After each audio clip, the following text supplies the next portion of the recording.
Lisa on screen. Hello, everybody.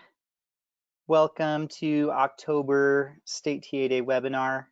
We have a really packed agenda today, and hopefully you're going to get through a lot of really relevant, exciting information. So we're just going to go ahead and kick it off. The meeting is being recorded, so we'll be able, if there's anyone at your council or in your community that misses the meeting, they will be able to get the information. I'll send all the presentations in a follow-up email as well. And Karen and Bowden is going to kick us off, talk about some exciting new things. So you guys, can somebody just throw in the chat that you can see my screen and hear me, just to be sure. Stacy Petty can see you. Thank you, Stacy. All right, let's kick it off. So today we definitely wanted to go over, some of the stimulus activities that are going to impact budgeting and amendments and all of those sorts of things. We have some things completely ironed out, frankly, and some things we're still have a few loose ends. And so we will give you all the information that we have at this point. We are very hopeful to be following everything up within about a week to 10 days with all the actual numbers and amendment information and all of that stuff. So stay tuned, but I'll highlight that as we go through.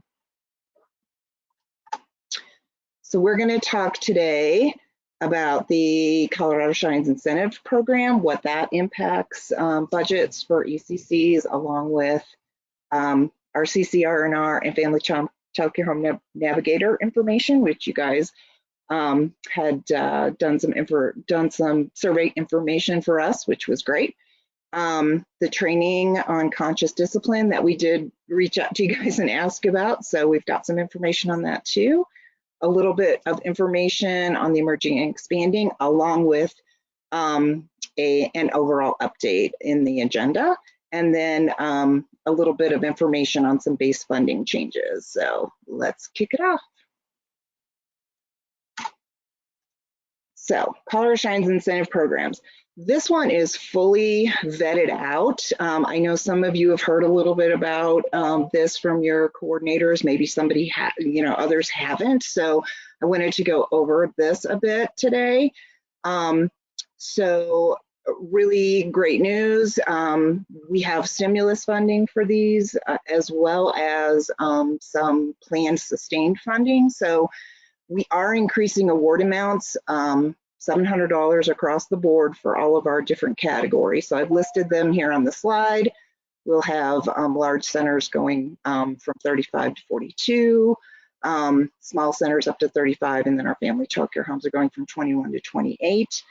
And this is really great news. We're working with Bill and Lilith and the EC Connect team to make those retroactive for all active MOUs. So basically, if you had an MOU for a family child care home for $2,100, you're gonna, that particular requisition will be getting an extra $700. Whether, if they don't need it, you can pool it, you can give it to somebody else who does need it, but we're setting it up so that you'll be able to, we've heard from quite a few of you that there's a few programs out there that really needed these extra funds, and they needed them this year, and so that's why we had made that decision. So hopefully that's a good news piece of information.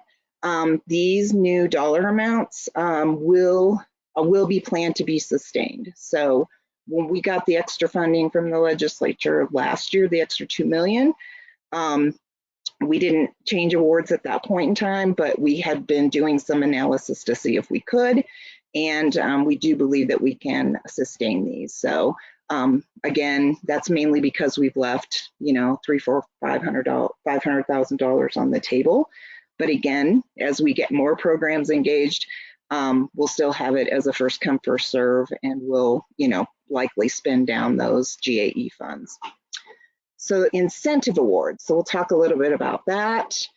There is The program does not actually launch until our amendments are signed. So that's different from the award amount increases because we already have that in place. So we can make those award amount changes. But the incentive amounts, actually, we have base funding for you guys. So we wouldn't want to expect you to actually start to implement that and manage that without getting your base funding for that program. So, but just how this is going to work is that if I'm a level 1 home and I move to level 2, then I'm eligible for a $2,000 bonus. Bonus incentive. I think they originally called it a bonus program, and we were a little worried about the word, so we changed it to incentive. Level 2 to a level 3 through 5 homes eligible for $3,500. Level 1 to level 2. Anyway, you guys can see that through the screen. Those 4 bullets up there, all of those programs must serve infants and toddlers to get those awards amounts. We assumed homes were serving infants and toddlers in this, you know, the way we projected this and the way we built this out. But if you have preschool only programs, maybe you've got some school-based programs that are going through the process, or just some that are, you know, preschool only, they will then get, they still get an incentive amount. It'll just be slightly less. This funding does not sustain, as you guys probably are already aware, and this funding will expire through June 30th, 2023. So we'll be adding base funding to your budgets for this fiscal year, and then also for 12 months of next fiscal year. And we have heard there's some possibility that we might get an extra quarter on these funds. We just don't know that for sure right now. So it's possible we might have some rollover or extended time periods, but at this point we're just basing it on the June 30th date. Should we pause for questions or keep going? Oh, we do have a couple of questions, Karen. Okay, let's go ahead and see how we do on time with that. Okay, so the first question is there consideration in these award amounts for each county to make it retroactive this fiscal year for the incentives? If not, can it be? No, the incentives can't be done retroactively. They have to be done based on when all the other stimulus funding landing. And we're tracking that to be around December 1st. But it really will depend on when amendments are signed. So that's what we're hoping for, though, is December 1st. And unfortunately, no, they can't be retroactive to that date. Okay, next question is, so must have active enrollment for infants and toddlers. So let's see if we can unmute. Stacy Petty's asking this question. So let me see if I can unmute her so she can elaborate. Hi, can you hear me? We can hear you, Stacy.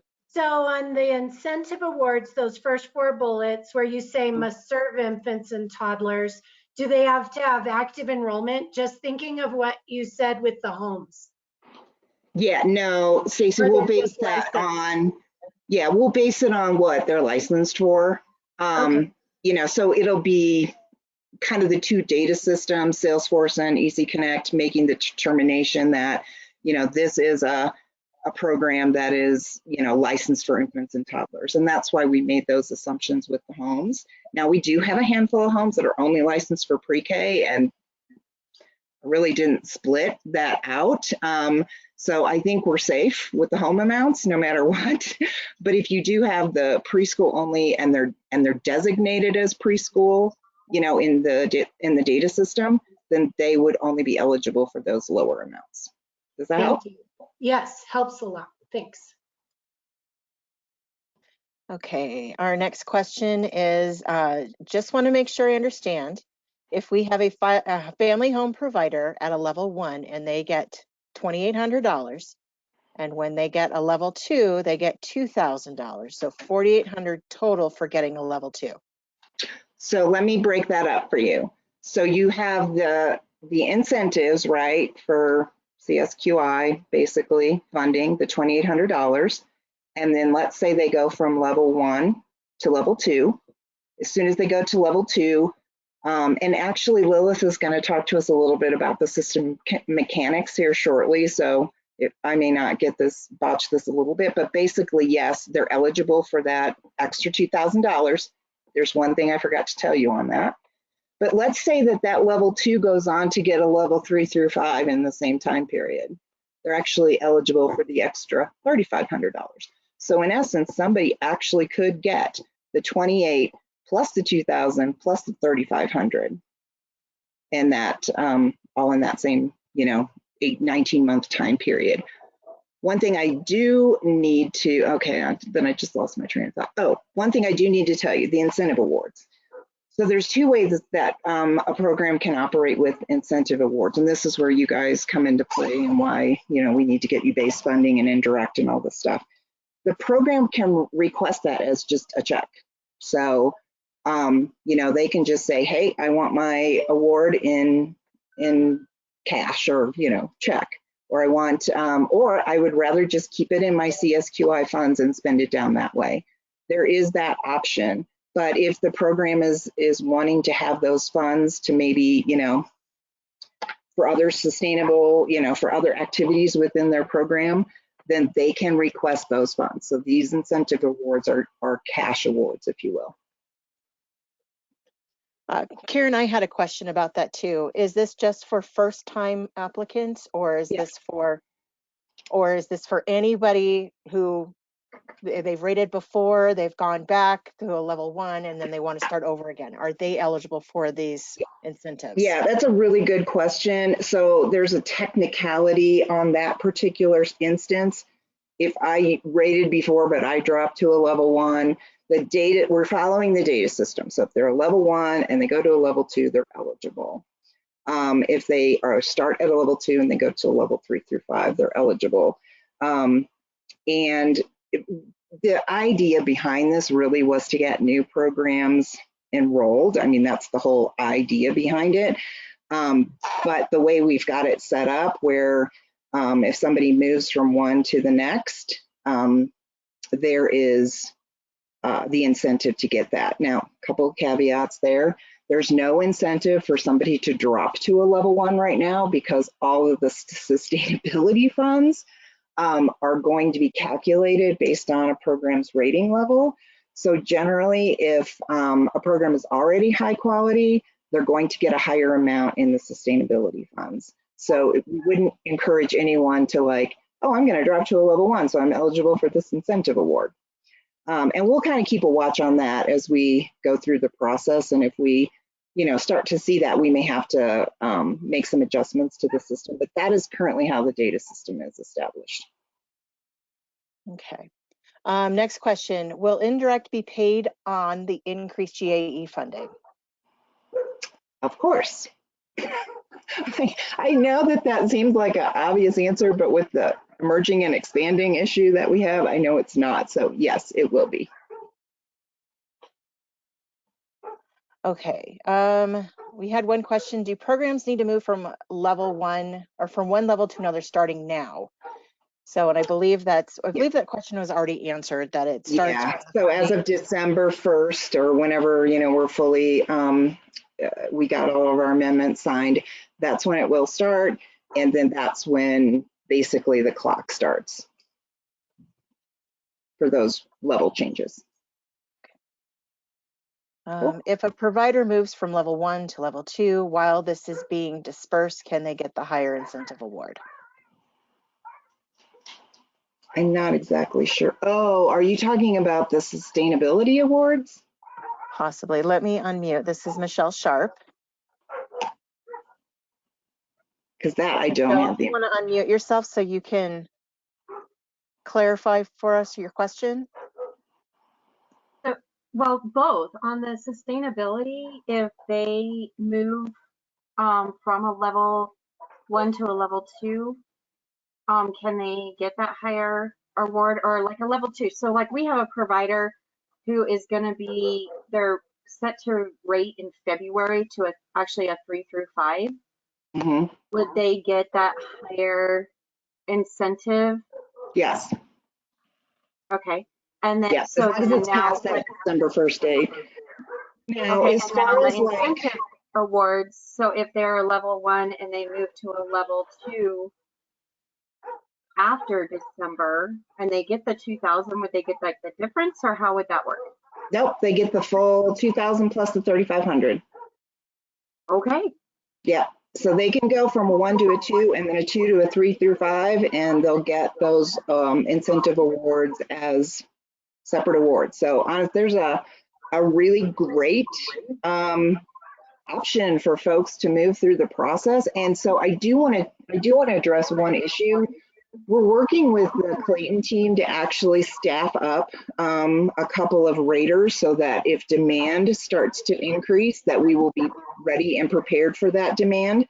So that is one thing too, that we do fully expect that there'll be some higher demand on folks trying to get into level 3 through 5 over these next 19 months. And we want to be prepared to make sure that we're meeting that demand. So, we probably should move on. So let's see, let's go on to, where am I? Sorry. So, oh, didn't go. Okay, I knew I was gonna, sorry you guys. I'm not sure why it's not moving forward. Okay. Oh my gosh, try this. Yay. Okay. So there was a lot of information on that last one. On this one, first off, I just want to thank everyone for doing such a thoughtful job of looking at the needs in your communities around what you're going to need for the Family Child Care Navigator piece, as well as the availability and outreach, also known as the local CCR&R work. And I have a little bit more information for you guys on that. So let me get to that next slide. So I'm not sure everybody knew this, but we are going to be working directly with ECLA to oversee this program. So they will be staffing this program to support you guys, really help you with the training of your new teams, the expectations that can be set, helping with data collection support. They'll also be doing final reporting for this initiative, outlining the successes and challenges. And of course, that's going to be super important because we all would love to sustain this work. The survey information you guys provided was really, really helpful. There are about 5 or 6 ECCs we still need to have conversations with. I think you guys know who you are because I believe that Megan sent some emails out potentially yesterday. It's more just a couple of clarifying questions. If you didn't get an email, you probably don't have, we don't have any questions for you. Hopefully she sent them, but there was just a couple of you that we needed to just have questions on so that we can finalize the allocations. But I did want to let you know, it's looking very, very much like we will be able to fund what you requested. Now, maybe not. So if you're planning and you want to start to plan and you're thinking, oh gosh, I'm thinking I want to get these positions posted here in the next couple weeks, you can start to plan around those amounts that you originally put into your request. Like I said, a couple things might shift slightly just because we have to reconcile those last few ECCs. There was just a few of you that were thinking about combining, and we had a couple questions. But for the most part, it looked like everybody did such a great job that we'll be able to move forward with the FTE allocation that you requested. So those budgets, again, the faster we can get things out, of course, and I really do expect that by the week of the 8th, you'll be seeing your documentation come to you. We will, I know we're coming into holiday times and all of that stuff, but we will on our end turn them around as fast as you start to get them to us. So we're gonna ask for, like a 2-week turnaround, and then we'll start to turn them around as quickly as possible then too. So probably in mid-December, maybe even as late as January 1st, but we will be adding funding as if we're starting December 1st. Again, these budgets will run through June of 2023 with the slight possibility that we may get be able to roll forward any expense or any funding that we might have left that we didn't spend down. Karen, we have a couple of questions related to this similar. Are you referring to the request for the maximum or minimum amounts? The maximum. Okay. The maximum. Yeah. That's what we. And you got, like I said, you guys did a great job, and I think we're very thoughtful about that. And since we're issuing funding like as of December instead of November, which is what we were hoping for initially, but you know, timing is always fun with contracts. It just made it so that we had a little cost savings in the front that we'll be able to, you know, push out, and I think that's gonna be again, for planning purposes, you shouldn't see any major differences from what you originally put into place. Might be minor differences, but not anything major. Anything else on that one, Charlie, that came in on questions? No. Okay, awesome. Unfortunately, not as much detail either, so. Okay, let's talk about the training of conscious discipline. I know, I apologize that you were like getting hit from, you know, the ECMH team and then from us, you know, asking similar questions, but we were really trying to identify those of you who had implemented these trainings already and try to learn a little bit about, you know, your training information about that. I know Cda is doing some calls out to some of the ECCs that did say they were doing some training. So we are still pulling all this together, but I do have some information on this as well. So funding will be allocated through the GAE. So you won't have to worry about budgeting based funding for this. It'll work, I would say, similarly to what you're used to with like EQIT when you're drawing down an amount. This should work similarly to that. So we're putting $330,000 into the GAE. Cda will be working with the ECCs to highlight the approved ways of offering the training, which is why she's calling folks to say, you know, so if for a reason you were doing a training, like I think Claudia, you said you had bought a license and you were offering the training, of course that would be an accepted way to do that. So that is why we're building a menu of services for this, so that early childhood counselors who want to offer this know what that, you know, what's involved with that and how to go about doing that training. The biggest part of that, even if like 5 or 6 of you and the rest of you don't want to do it, or you want to pair up with another ECC, that's the ideal situation. We just need to make sure that we are offering the trainings so that there's a statewide reach. And so again, Cda will be supporting that, and she'll be getting some more information out to you guys. We're working really, really closely with her, so we will also be sharing information so that we can answer questions if they come into our team as well. Again, she just learned, actually we both just learned about the funding amounts and the process of which we were going to actually draw down funding. So still a little bit of detail work to do on this one, but again, should be seeing something fairly soon around how this will be done. But really exciting, I really didn't have a lot of information on conscious discipline, and through this process I've been digging into it and learning a little bit more, and I'm excited that it's going to be offered, and that you all are going to be able to you know, offer that as you have been in many cases. So questions on that one? Likely what it'll be is like you'll be drawing down kind of an allocated amount per a trainee, which would be, let's just say it's $500, $600, whatever.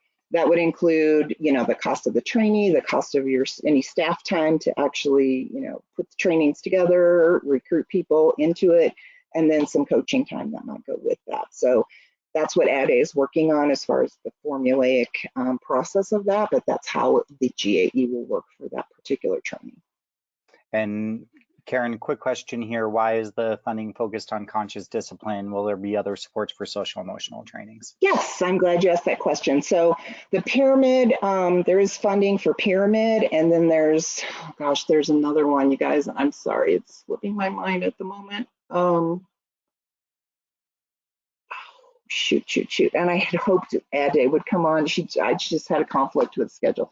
But there is some other training, and we're just going to be contracting directly with Healthy Childcare Colorado, who does the pyramid training. So they will be the ones offering that training out to statewide. So it's not just conscious discipline, it's just that we are allowing ECCs who are already doing this. There's not like a particular person in Colorado that's only doing conscious discipline, much like Healthy Childcare is doing pyramid. So this is the way we wanted to get these funds out versus the other training opportunities, which will be contracted, and then you will be learning about training opportunities through those entities. The third one was Incredible Years. Thank you. Shout out. Yeah. Thanks, Charlie. Okay. Should we move on? So, merging and expanding, y'all's favorite. Sorry, I didn't mean to rub that in, but yes, we fully understand that this has been just I don't think any of us could have projected the amount of work, the amount of time, the amount of interest, frankly, in the Emerging and Expanding Grant Program. So I do have a little bit of information for you on this. It's good news.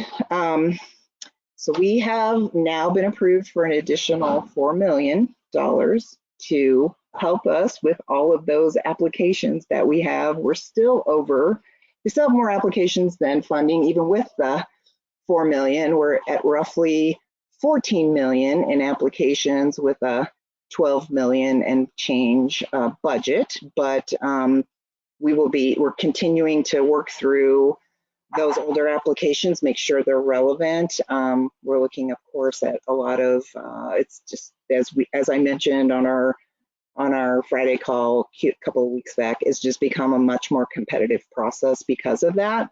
And so everything's getting, drilled down and scrutinized a little bit more so we can make sure that the funding is going to the most needed areas of the state, as well as folks who are, making a great intentional application with good information and good budgeting. And I'm not going to go into all of that because I know Melissa's got a lot more details on that.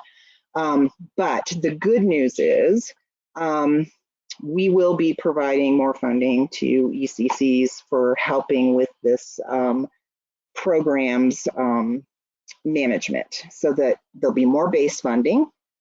In addition, there will be, going forward from that roughly December-ish, January-ish date forward, you will be able to charge the indirect going forward.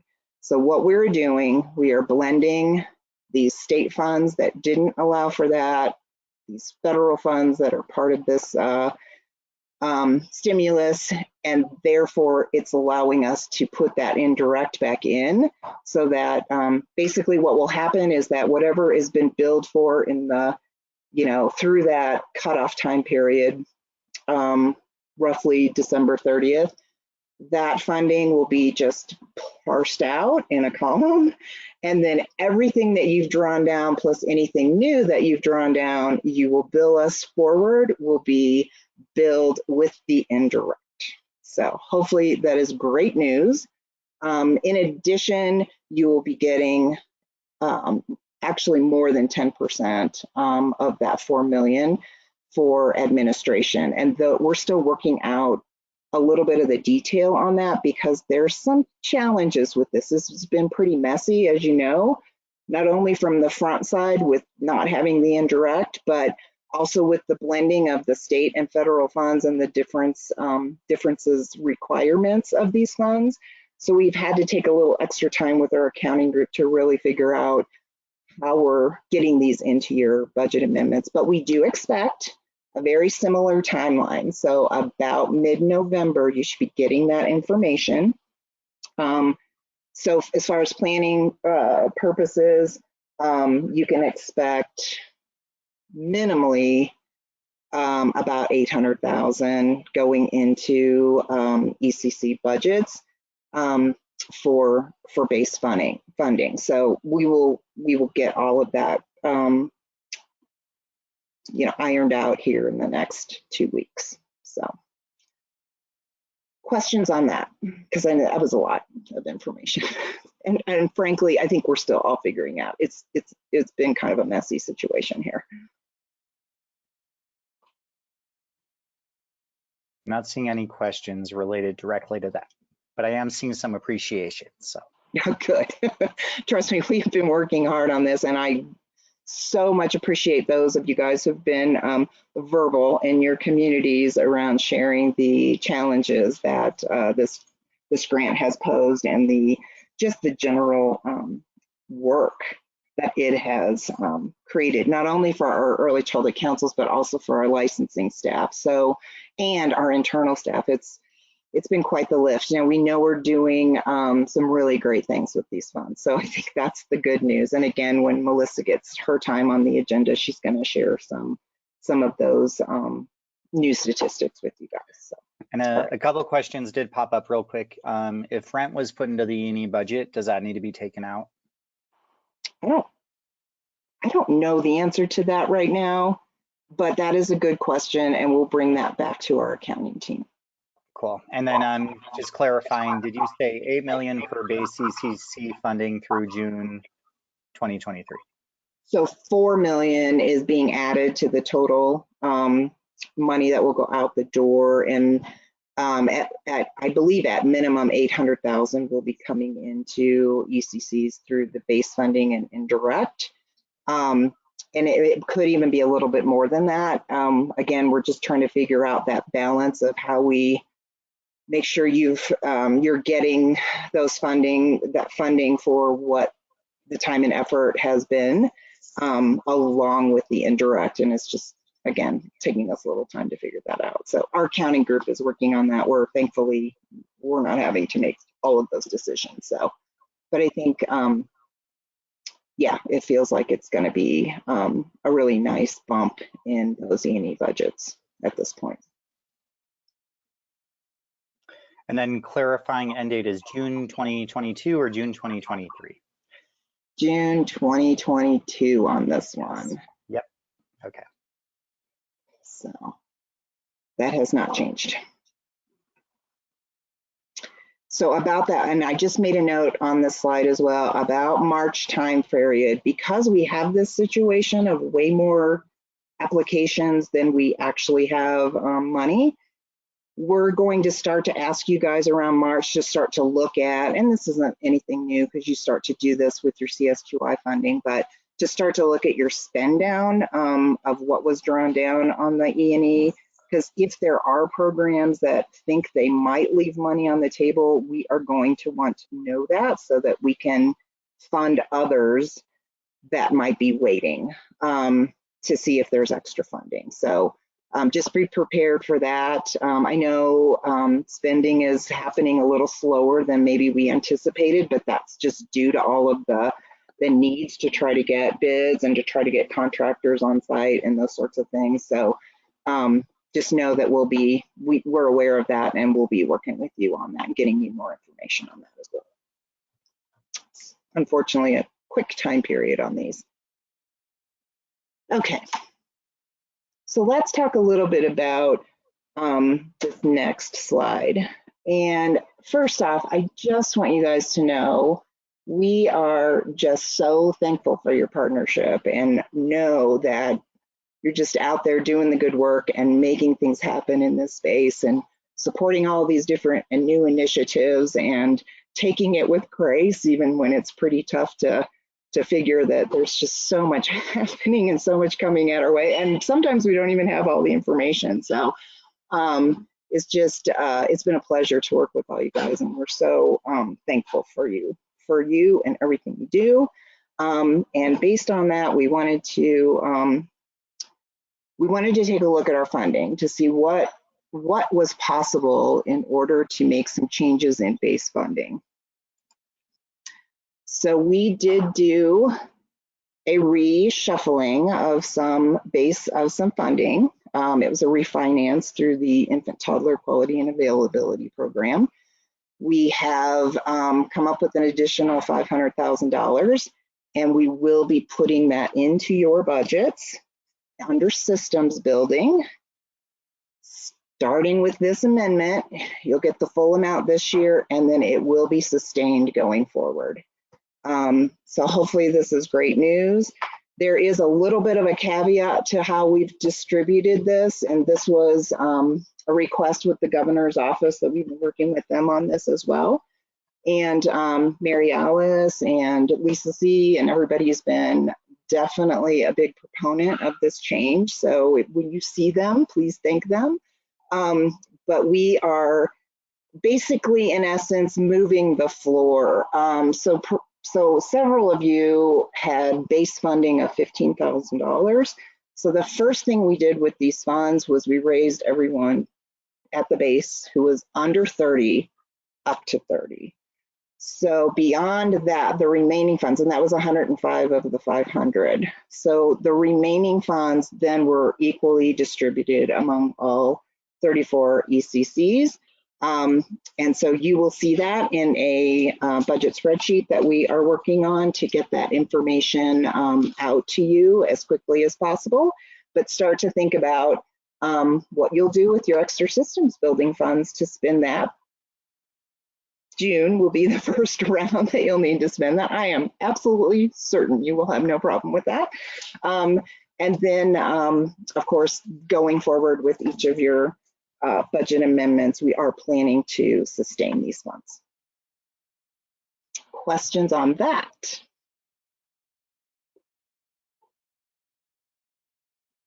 Not seeing any questions. A lot of people are very happy today. So Yeah, a lot of thank yous are popping up. Yeah. And really, it's a thank you to them and to the ECCs. And we know that you guys are working so hard right now. Yeah, absolutely. Well, and just in general, we know that it's been a tough change several years back when the system building funds changed, and we're just trying to do what we can to try to balance a little bit of that out. And so this is a good start, I think. So, all right, I think we just have a quick, again, we'll send these slides out so you have these for reference as you're starting to plan for all of these new fun activities that we'll be working on this next year and a half. But we do have the systems building funding changes, the Colorado Shines awards and incentive changes. This kind of highlights just what's happening with the GAE. For example, the GAE will be to a little less than 2.5 will be added for those awards and incentives. The base funding you will be getting as well, which is the 247.8, and that will go into your CSQI base, and that is outside of the systems building funding changes. The availability and outreach of child care and family child care navigators, still working on those, but like I said, we're real close to having that finalized. The increase to the GAE of the $330,000 for training for that particular conscious discipline training. The additional $4 million for the emerging and expanding, along with those base funds and indirect funds, which we're again still working through the calculations, but will also be added. So, and then just that around mid-November, and we're hoping it's even just a tiny bit faster than that, we will get you all of your budget information. For the most part with E&E, you'll be mainly working on budget stuff. For the the systems building CSQI portions, you'll probably need to look at your scopes of work, because there's added scopes of work along with budget changes. So more information will be coming to you around that information. And I think, how am I doing on time? Oh my gosh, I'm so far over. Sorry. It's I did okay. ask for 45 minutes though, Charlie, remember that. I know it. I know it. I didn't want to rush through. Cool. So we're going to switch it over to Lilith. I'm going to make her the presenter, and please reach out to Michelle or I with any additional questions that did not get answered today, and we will do our best to get those answers to you. Thank you. All right, Lilith, you should be good to present. Thank you, Charlie. Just gonna go ahead and. And we do see your screen. You do? Okay, great. Make sure this is going on.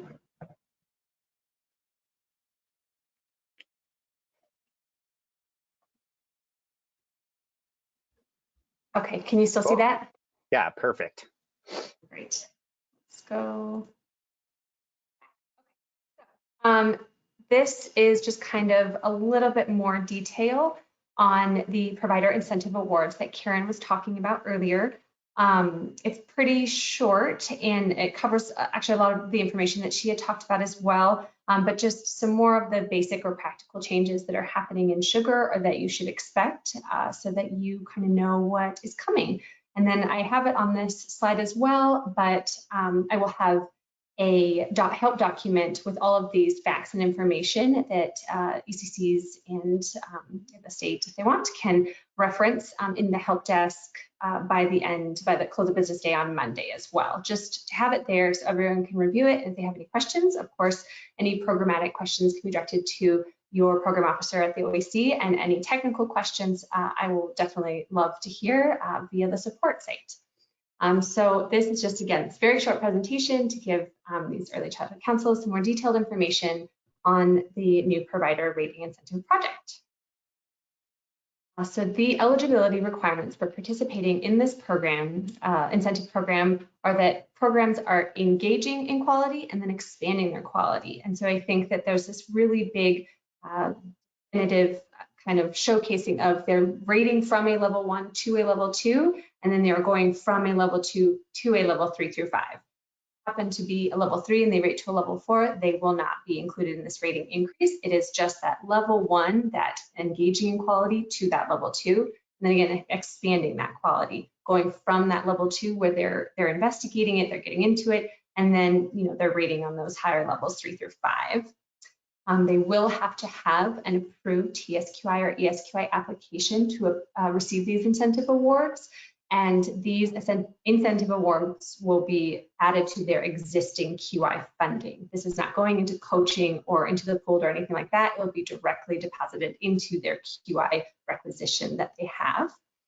I have here that it will be automatically awarded through Sugar after 5 days of the rating being awarded. This is just to give a little bit of a lag time so that we're sure that the sync is transmitting that information correctly to Sugar, and we have that definitive award and what it is and the day that it was received. So when it says automatically, it just basically means early childhood counselors, you won't need to do anything to update this in Sugar, and providers will not have to apply for this. All they have to do is go through that rating process and either go from that level 1 to that level 2, or receive that level 3 through 5 from a level 2 rating. And then within 5 days of receiving that new rating, either a level 2 or that level 3 through 5, then they will be awarded these funds. This is awarded to again, that existing TSQI, ESQI, QI dollar requisition, and it's going to be in the form of a milestone award. And I don't know that many councils maybe use this. I know Denver's Early Childhood Council uses milestone awards in kind of a different way for previous things with Denver Preschool Program. But if you don't use this, it's basically just like an added feature to say, yes, you got this award and this is how much it is. And so we will be making those automatic awards as milestone awards. Councils can convert funds to coaching if that program would like to have coaching instead of funding. So let's say a program meets the criteria to get an $1,000 milestone award, and they would actually like to have that in coaching, then they would talk with their early childhood counsel, and they can do the conversions to make that so into coaching. These incentives are coming out of the GAE. As Karen said, this is not separate funding, and these awards actually are not purpose restricted, like TSQI, ESQI. So I think I talk a little bit more about that on my next slide, so I'll kind of wait till that comes. I will be creating, my team will be creating a report so that OEC and early childhood councils are able to track these milestones easily. So you can just check up on it, see who's gotten them, see how many they have. Remember, again, it's that level 1 to level 2, and then that level 2 to that level 3 through 5. So it's twice that they can be earning these awards. And then councils will get notifications of these increases. They will also get notifications if something goes awry. So if I talk about it again in this next slide, so I'll leave that. So incentive details continued. Programs will have the ability to, and I think Karen mentioned this as well, request either regular QI PD items in EC Connect, or they can have the council cut them a check. And what that is basically going to look like is that they will start a request for a reimbursement, upload whatever document that they deem is sufficient for that, and then submit that request for reimbursement to the council. Then it will be up to the early childhood council and provider to work on it on a case-by-case basis. I think that it's really good to have clear messaging with the providers you're working with as councils that if they would like this check, this new milestone award amount in the form of a check, that they do have to go through this process of still requesting these funds through EC Connect, but that it basically will be a check cut at the end of the day, given your financial periods. And if they would like to use these funds as just regular QI dollars, that is an option as well. So again, case by case basis with your providers and feeling out their needs and what they want. Karen said this, a program can get this incentive twice, again, once from rating level 1 to level 2, and then when they rate from a level 2 to a level 3 through 5. This will go through June 30th of 2023. Providers cannot use their QI incentive awards as an additional capital improvement request. And what I mean by this is when a provider opens a TSQI capital improvement request, it's kind of opening up a new requisition in the amount of $7,500. These funds cannot be in addition to that $7,500. So these funds will just be, again, regular PD or QI items, not with a whole lot of restrictions on them, or the provider can say, I'd actually like a check because I need to be able to pay my heating, my teachers, my whatever, and then they can go through the steps for that. There are 2 scenarios where a site should receive this award, but will not be able to do so. So in both these scenarios, the funds will be allocated to the funding stream and no milestones will be created. Basically, the 2 times that this will happen is if the parent funding stream does not have enough available to allocate, and then if the council has a negative remaining balance on their pool dollar requisition. So I'm happy to cover this more individual questions if there are any about this, but basically it's like if you don't actually have the money in there, you can't be assigning these, we can't be automatically giving out these awards. So just make sure that everyone does have that available funding and that no one has a negative remaining balance in their requisitions or the pooled, because that's going to say, nope, we got to figure out, so we got to fix that first and then we'll go ahead and do it. And like I said, all of that information that I just kind of went through very, very quickly is going to be in an EC Connect help document by the close of business day this coming Monday after the weekend. So you'll have this information at your fingertips when this all launches. Super fast. Thank you so much, Lilith. Of course. And like I said, because I have that support document coming, again, if you have any of these programmatic questions, direct them to your program officer. If you have any of these more sugar related or technical questions, feel free to submit a help desk ticket and I can give you what I got. Thank you. And just a shout out to the EC Connect team, and especially with those help documents. I don't know if you guys access those regularly, but they are so helpful, so detailed, so clearly explained. So it's definitely a good place to look. And if anyone needs a link or anything like that, just reach out to Michelle or I, and we can get you that.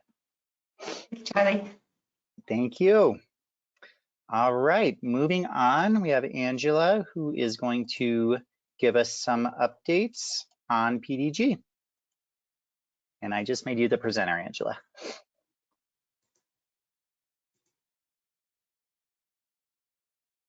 Thank you, Charlie. Let's see, I have two screens. Are you able to see my second screen, or are you looking at me in the we see your calendar. Okay. Your Google Calendar. Yeah, let me try again.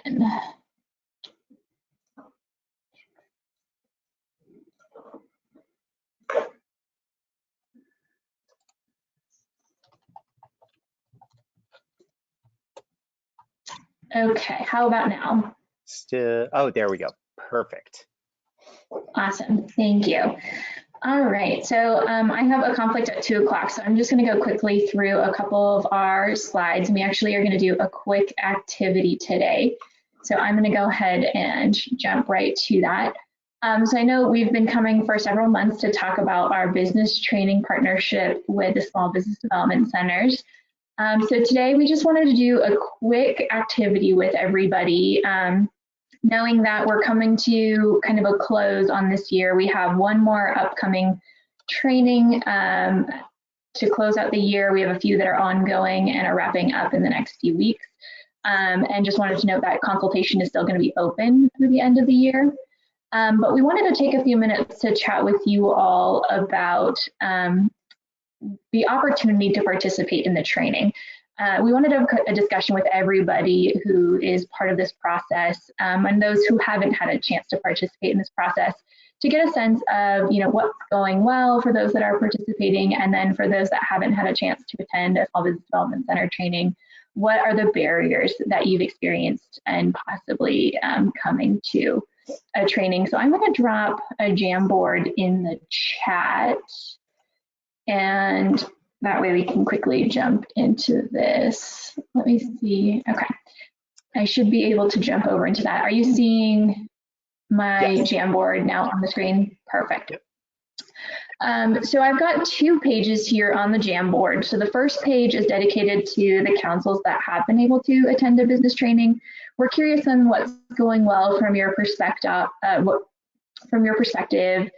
and then what needs to be improved. And for those that have been able to attend, we also want to note that we'll do some one-on-one interviews with you all like we did last year, but this is just a snapshot opportunity. And then on the second page, we're hoping that the councils that haven't been able to participate in a small business development training, just to share with us what we could do to help your staff get more involved or attend a training. So we're just trying to gather some anonymous feedback on how things are going or how we can get you more involved. And this is, again, for councils that maybe haven't been able to participate. What is the series too long? Are the timing of the trainings bad for your staff? Is the reimbursement rate not enough? Think through some of those opportunities and feel free to share that information here on this, this Jamboard. So I'm going to just take a few minutes to be quiet and let folks fill this out. I see a couple of stickies, and if you're not familiar with Jamboard, on the left side, there's a little square with squiggles along, there are little lines along, that's adding a sticky note. So you would click that, and then you can type in your feedback, and that'll appear anywhere on that page, and you can move those sticky notes around and that type of thing. So again, if you're in there and you have any questions about how to use the Jamboard, let me know. And then to Stacy's question, specifically your staff, yes, correct. So we're asking, if your staff have not been able to attend one session or an entire training series, what have been the barriers to participating, and what could we possibly do to support your ability to attend a training? I don't see any other questions in the chat, so feel free to take a minute or two just to put some stickies on there. And again, there's 2 pages. So at the top, if you're able to use the right arrow, you'll see the second page for councils that haven't been able to attend a training series yet. You can give that feedback there. This is an opportunity for us to also just check our assumptions. We know that capacity is low across the board. So very exciting to hear about some of the more sustained funding that's going to be offered from the presentation earlier, but it's also helpful to know if that is one of the biggest concerns. So we have kind of some more breadth of knowledge there, or if there's other things that maybe are holding you back. You know, we'd love to try to address those options. Great, I see a few stickies popping up.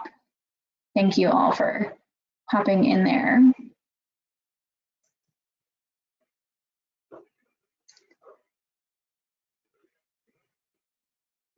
Awesome, and I'm gonna leave this Jamboard open. I'm gonna ask Charlie to distribute it after the session, just so you have a little bit more time to give some feedback. I did wanna jump back into my slides really quickly before I have to hop off. And just give you a quick update on the Cda Scholarship. So we aren't intending to have any more Cda application periods this year. So look for an application in early 2022. But I did want to just give a quick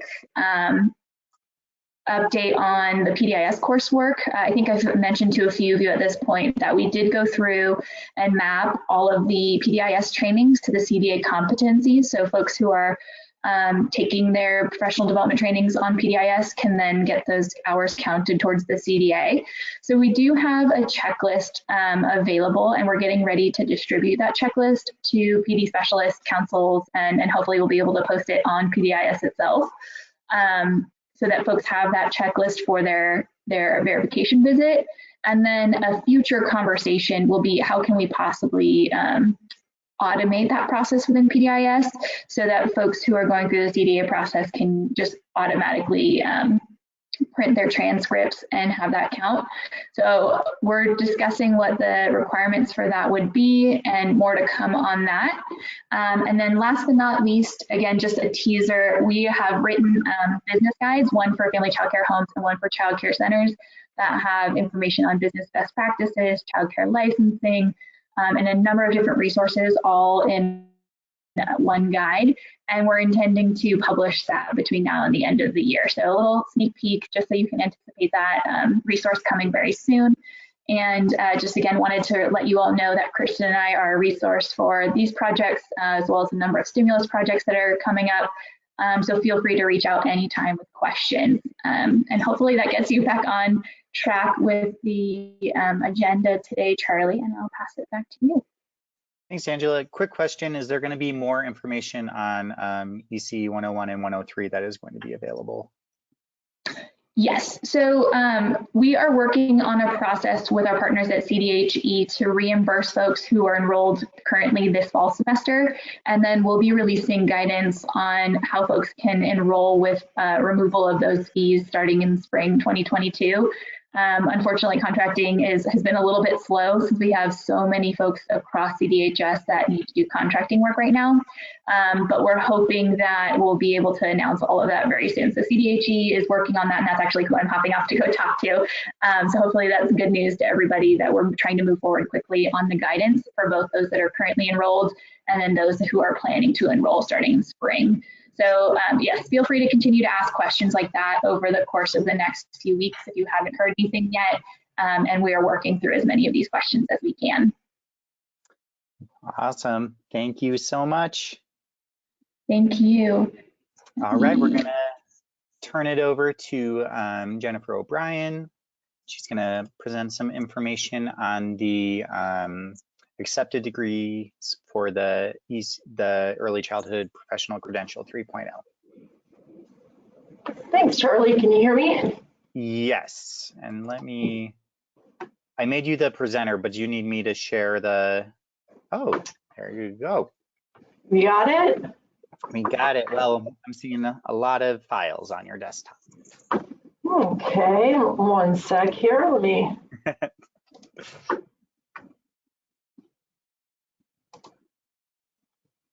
There we go. So I bet you're seeing my view, not. Correct. Let's see, one sec. See if I can't get that to switch.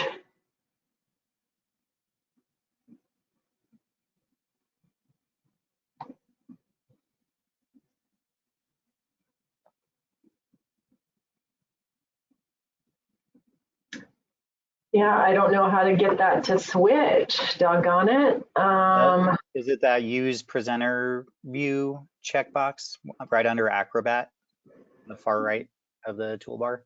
If you go down under the word Acrobat, there's a use presenter view.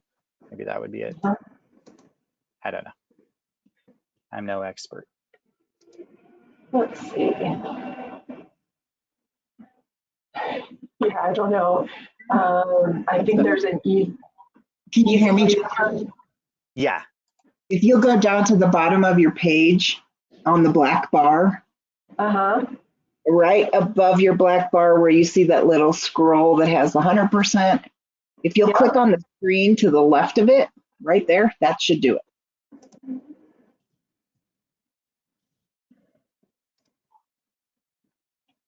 Are you guys seeing the presenter view or the audience view?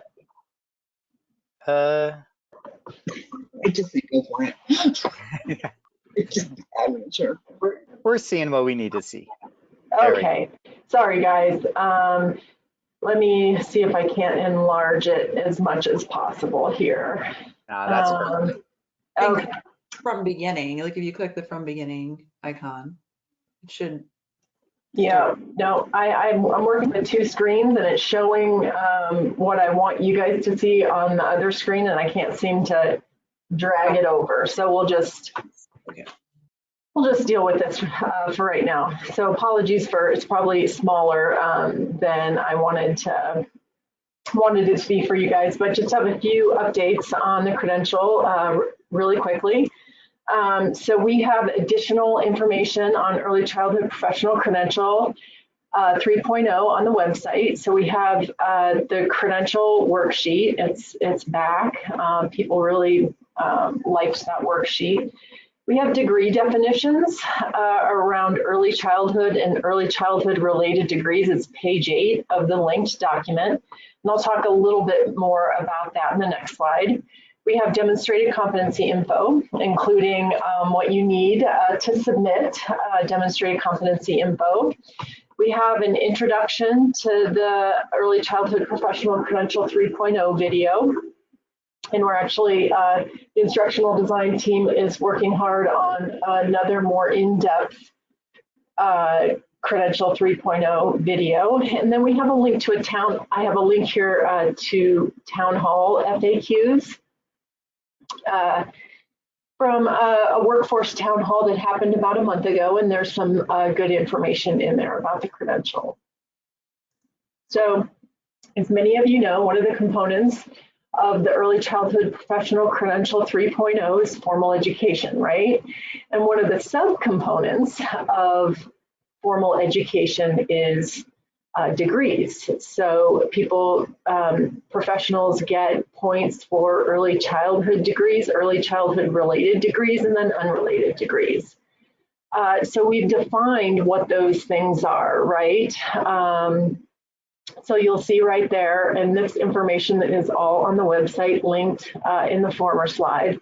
But you'll see we defined both what an early childhood degree is and an early childhood related degree, and then why we decided to do it this way. And you'll see that we are now aligned with what licensing considers early childhood and early childhood related degrees.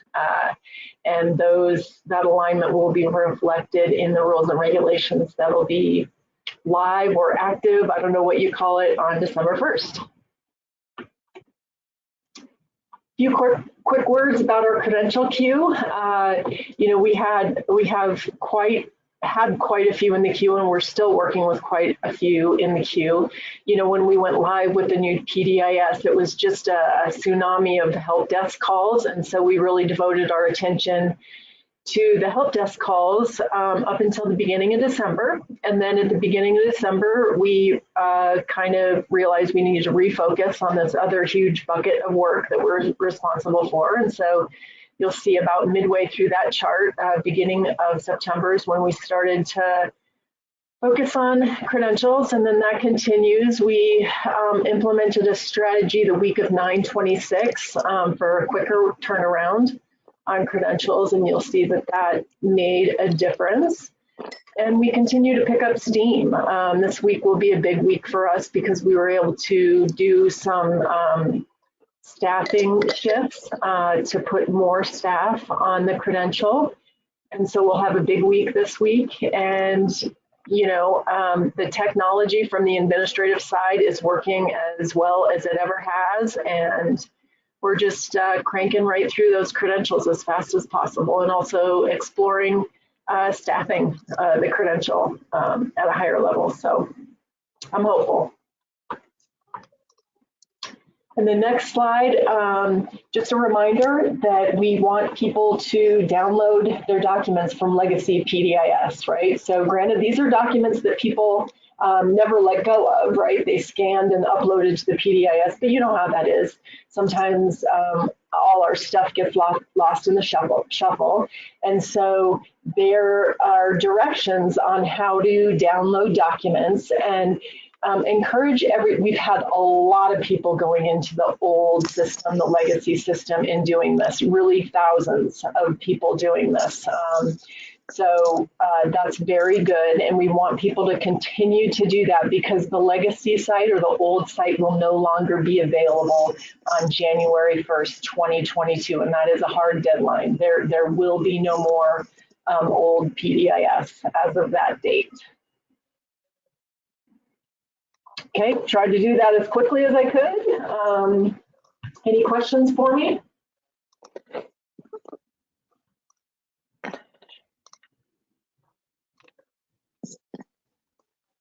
None that I can see, but I'm sure there are plenty out there. Thank you so much, Jennifer. We appreciate you updating us, and all of these links will be available. You know, I'll be sending this to everybody after the webinar, so you will have access to all these new helpful links. Thank you so much for the work that you and your team are doing, Jennifer. We know you guys have been swamped and dealing with a lot of stuff, so we are all very grateful for the work that you're doing. All right, so Eva, are you in here? Yes, I am here. That's you. You're listed as a Colorado Department of Human Services, I think. I just turned on my camera. I don't know if you can see me. Yes, we can see you. Just want to make sure you can present as well. I believe this is you.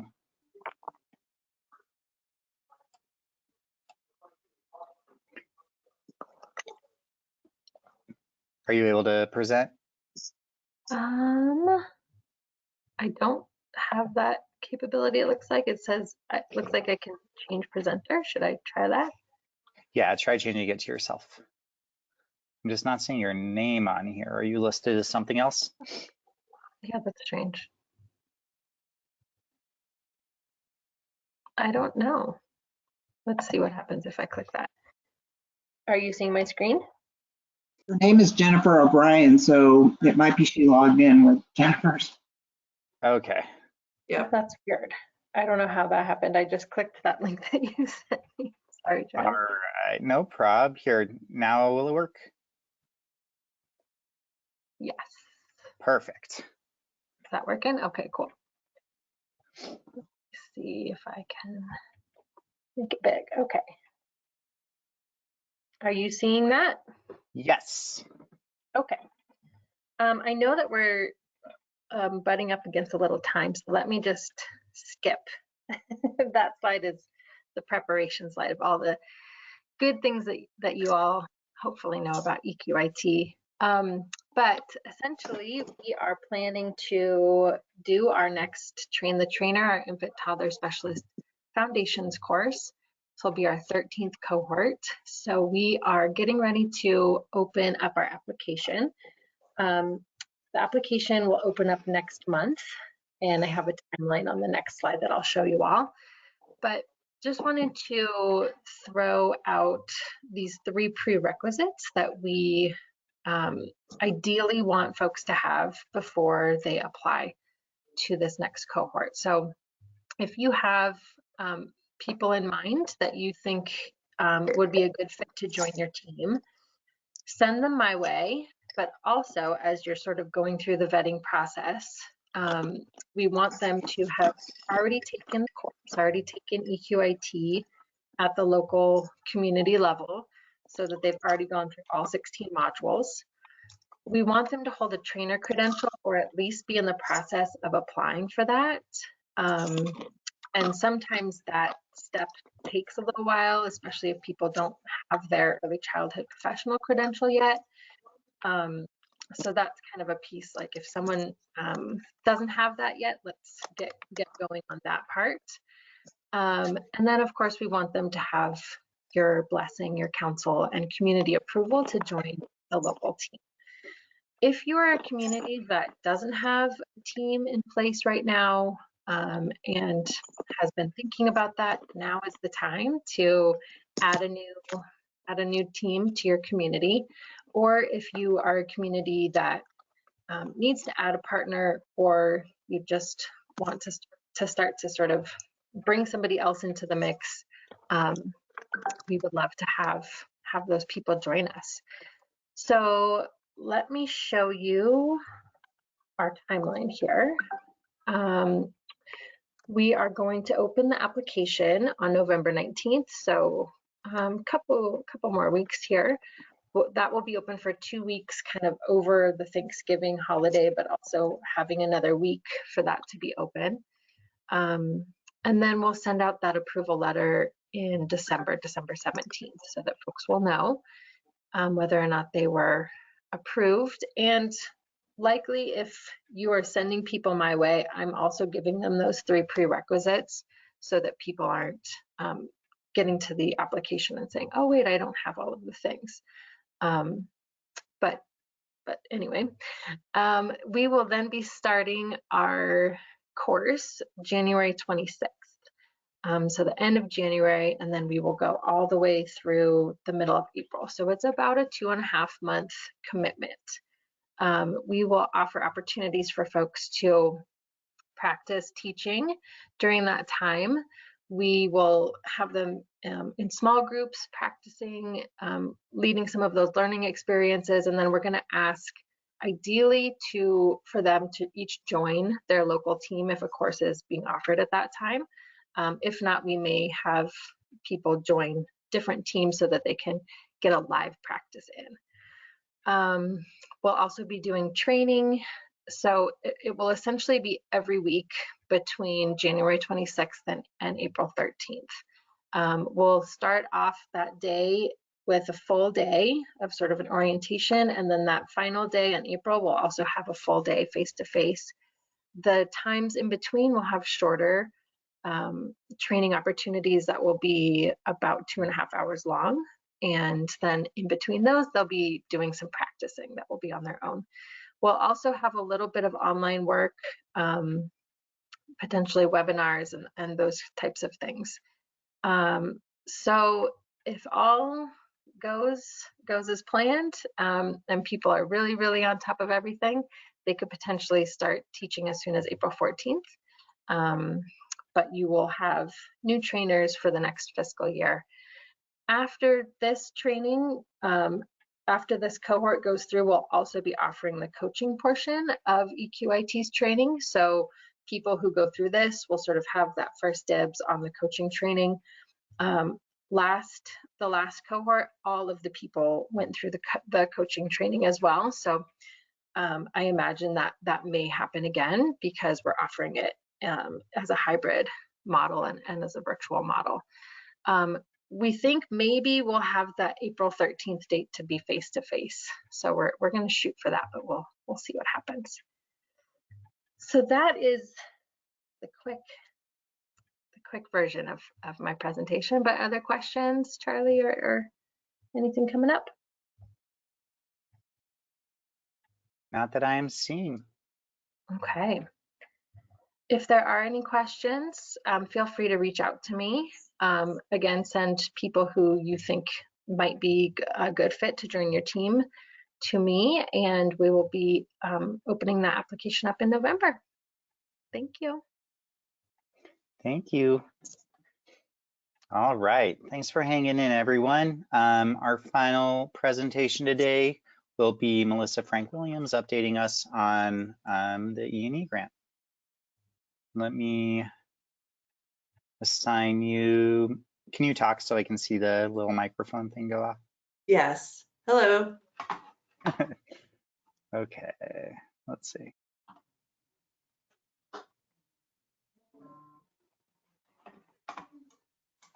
All right, I think I just made you the presenter. Oh, perfect. Great. Let's see how to do this. So, that didn't work. Trying it, it says I can use 2 screens, and tried something new, but you know, of course, with that. So you're just seeing me right now, right? Yes. Okay, give me one quick moment. There it comes. Okay. Can you see it now? Still see your desktop. Ooh, weird. All right, sorry everybody, just bear with me.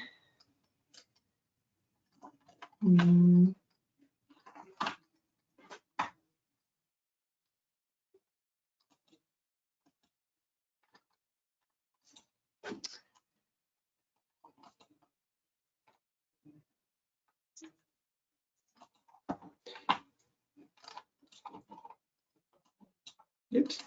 Okay. How about now? Yeah. Okay. Yep. There it is. All right. Well, I've got all your questions here too, so let me move all this stuff out of the way. Okay. Thank you for being patient as we sort this all out. Okay.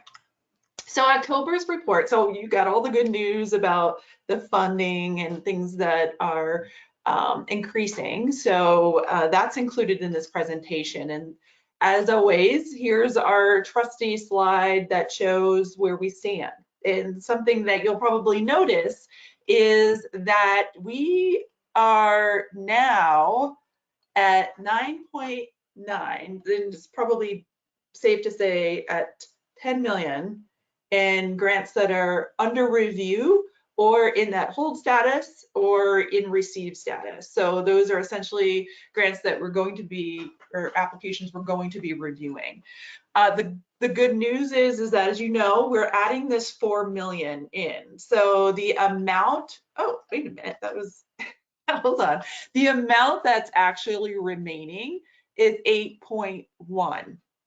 So simple math, that means that there's 2 million that we are still needing to in funding above what we have available. So asks of 2 million above what we have available in funding. We are going through and sort of scrubbing the applications that are older, meaning 60 days or older. So you'll see a little bit later, if I have time, I can show you in Salesforce where those are. But you can access them if you go to your reports tab. You can actually access, you'll see 60 days and older in there, and you can see for your council which ones are 60 days and older. So as we kind of go through those, we might see a little bit more wiggle room, but please keep in mind too that we are going to be closing this application on Monday, and we of course are seeing quite an uptick in numbers that are coming in terms of applications and requests. So that being said, of course, some hard decisions around partial funding will likely need to be made. So I'll go into that a little bit more as we move through the presentation. But a couple of things that are noteworthy here. We are still seeing that trend where about 88%, and it kind of hovers around there, of the applications that are approved and granted are coming from those areas where there's low childcare capacity. So that is the number of licensed spots compared to the population of 0 to 5-year-olds in the counties that are represented, well, all counties. And so this is what we're seeing here. Another big thing, I know that somebody had asked in the chat earlier about slots. So here's another really cool thing. We're seeing lots and lots of slots being added. Just a little caveat, these are not confirmed slots. You know that when folks apply, they can say that they anticipate serving X number of children. So we're taking that number, but then on the back end, as the projects are starting to be completed, the licensing specialists are able to go in and confirm the slots. And we're seeing that those are pretty much on point, maybe a little bit slightly off, but staying, trending in the direction of the actual projections that people had thought that they were going to be able to serve. So all in all, if you look at the ones that fall into this category here, we have 3,763 potentially that could be added. So that's huge, you all. And so I wanted to just give a quick shout out to all of you for the work that you're doing. It's amazing. I know that you guys are working hard to make sure that the funds that are being, or the grant applications that are coming in are really thorough, and I really appreciate the outreach and the questions and the work that's happening. So thank you. Here's also our standby graph, and this is available in Salesforce too, and you'll see it just for your council, but here's where all of the funds are starting to fall out. And I don't expect, I don't know what to put, well, put that over here. I don't expect that, where'd it go? Okay. I don't expect that this will change hugely. I mean, because our deadline for the application is the 1st of the month, which is Monday. This is what we're seeing in terms of distribution so far. And I added the hold ones in there too. Okay.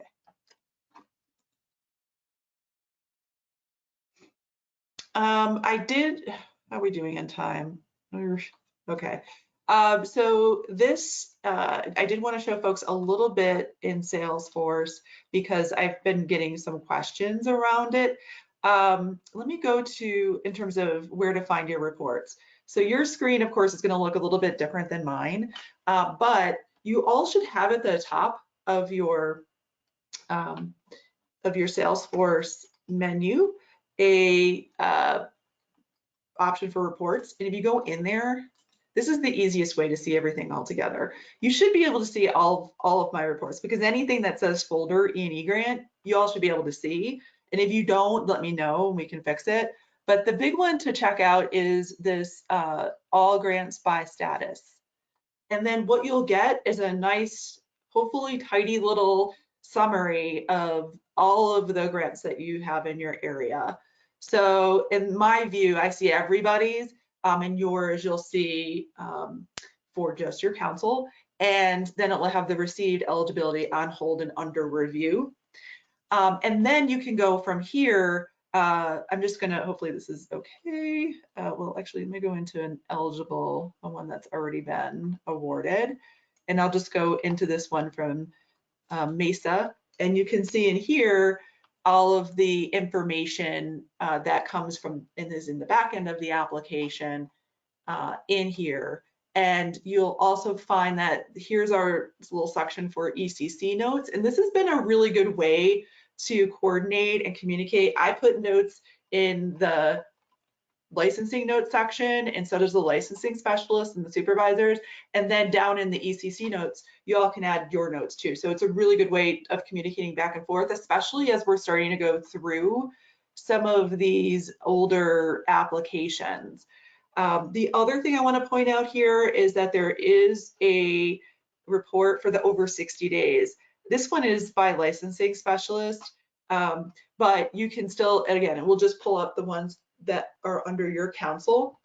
And this is way, way down. So this is really awesome too. This was at 40 a couple of days ago. So folks have been really going to town on these, which is great. And getting the notes checked out. You'll see when you go into these applications, there are notes, and I've sorted them so that the note is 30 days or older, which means that we want to have some updates just to kind of get a sense of where these older applications are. As the funding gets tighter and tighter, we want to be able to move along some of the older applications. So please check those out, those reports, and let me know if you have any challenges accessing any of them, I'll get that fixed for you.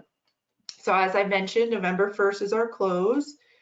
We want to make sure that the information that comes in on the applications, that they're really clearly outlining their budget and that it's matching the narrative. Some narratives have been really robust and some have been sparse. And again, with the increase in the competition for the funding, we really just want to make sure that we have the clearest application and the first run when it first comes in so that we can really get those moving. This is another thing I wanted to point out. And so in the past, we were saying, okay, you know, folks don't need to have the bids up front because we know it's hard.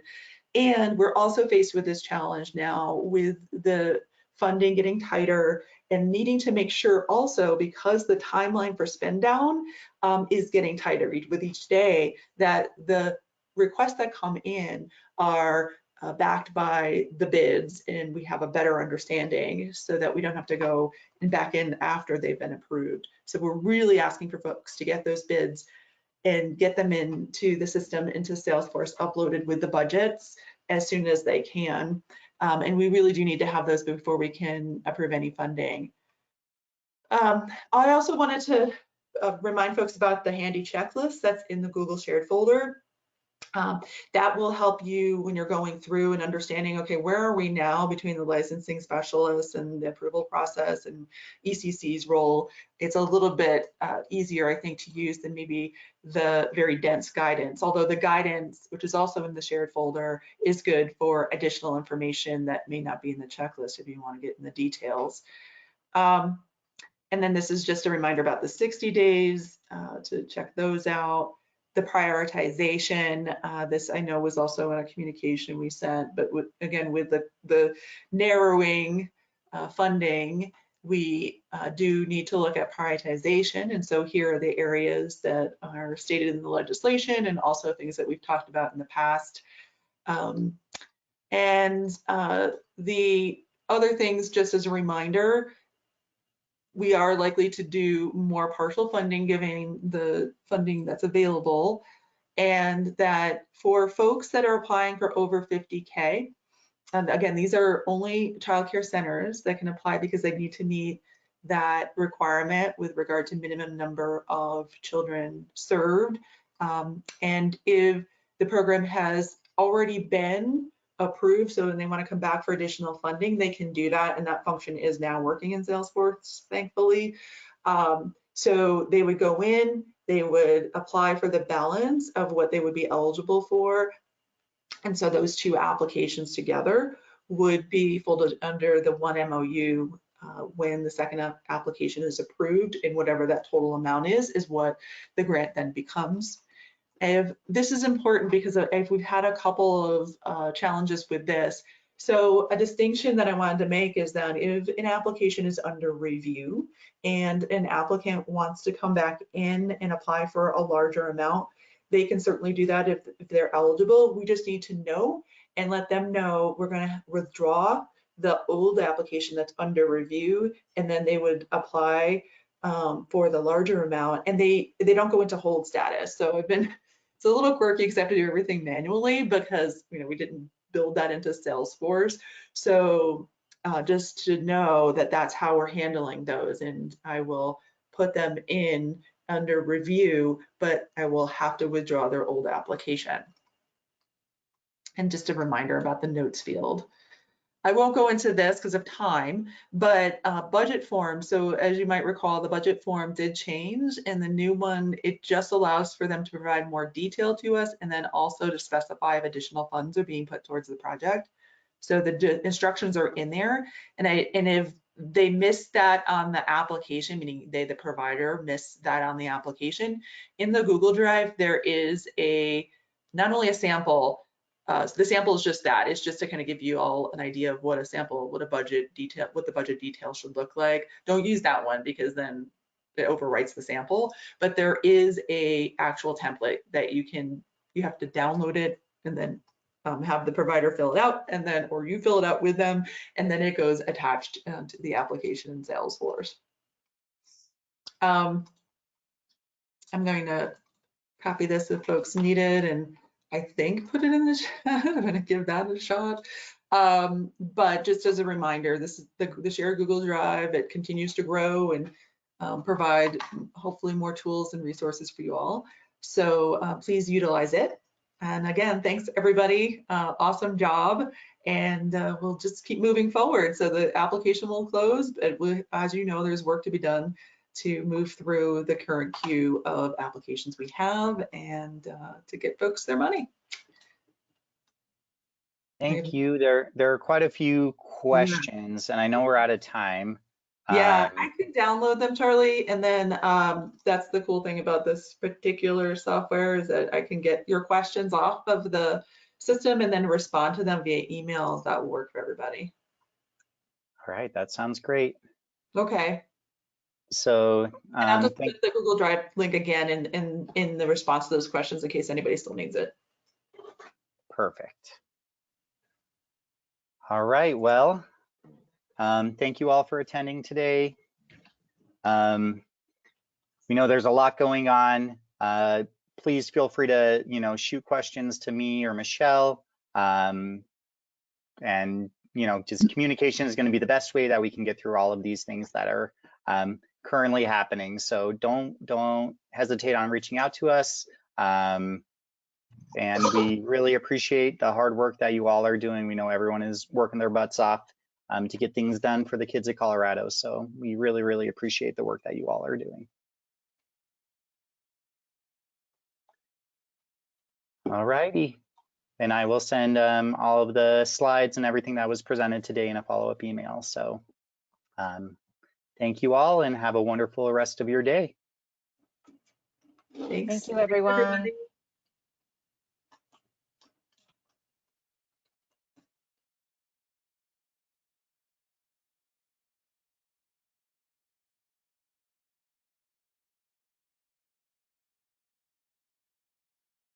Karen, do I have to do something special to download the questions? I can't even get out of it. I know. This is always awkward. I have no idea. Oh my gosh. I think you just have to click at the top of that, panel and say leave webinar and end webinar for all. I can do that. Right.